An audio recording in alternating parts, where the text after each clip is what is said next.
নমস্কার বন্ধুরা, আজকে করব বেলের শরবত। এই দেখো, পুরো গাছের বেল, খুব ভালো।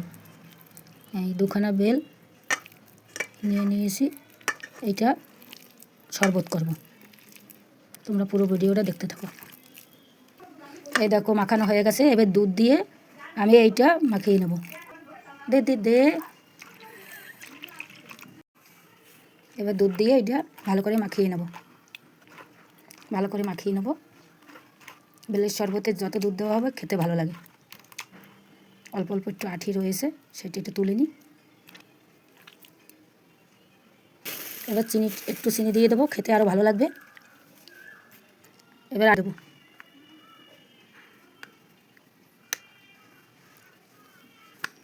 আমুল দুধ, বেশি করে দিয়ে দেবো।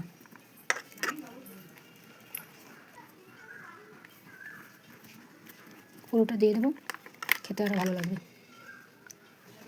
ভালো করে এটা একটু মাখিয়ে নিই। বেলের শরবত খাওয়া সব দিক দিয়ে উপকার। রোজ যদি খাওয়া যায় আরও ভালো। পাকা বেল না হলে কাঁচা বেল পুড়িয়েও খাওয়া যায়, তাতেও অনেক উপকার আছে। সকালবেলা খালি পেটে 1 গ্লাস বেল খেলে অনেক উপকার হয়।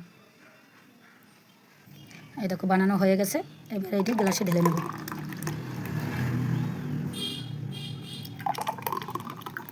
দেখো, রোজ সকালবেলা 1 গ্লাস শরবত খেলে শরীর সারাদিন ভালো থাকে, অনেক রোগ দূরও হয়।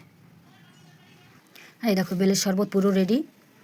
ডেইলি সকালে যদি 1 গ্লাস করে খাওয়া যায়, সারাদিন মনও ভালো থাকে, শরীরও ভালো থাকে। এই বেলের শরবত খাওয়া যে কত উপকার। পাকা বেল না হলে বেল পুড়িয়েও খাওয়া যায় শরবত করে, খেতেও অসাধারণ লাগে। ভিডিওটা ভালো লাগলে সাবস্ক্রাইব করবে।